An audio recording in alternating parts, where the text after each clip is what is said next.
U 32. číslu novinoch Ruské slovo o roboty našich ľudzoch na Horvátskim primorju i o chvíľkovej situácii zo schyžu u Novým Sadze, kotra kupuje na prerišovanie prostoru za dijalnosť našich ustanovoch, píše u rubriki Tižňovnik. Našo mesta zaznačili zakončenje međunarodnog volonterskog kampu u Ruskim Keresture i aktivnosti volonterov z Holandiji u Kocure i Verbaše, dok ekonomija među inšim piše o vyhľadovanju u organskej produkciji i o trimovanju vodocekov u Šitskej opštini.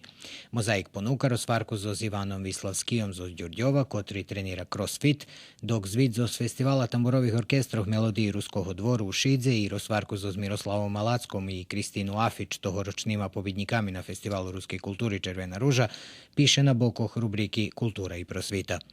Ľudze rok i život, okrem šestoho predluženja feljtonu Mirona Žiroša, Privredni život Rusnacoh, ponukaju rozvarku zo Mariju Makaj iz Ruskog Kerestura.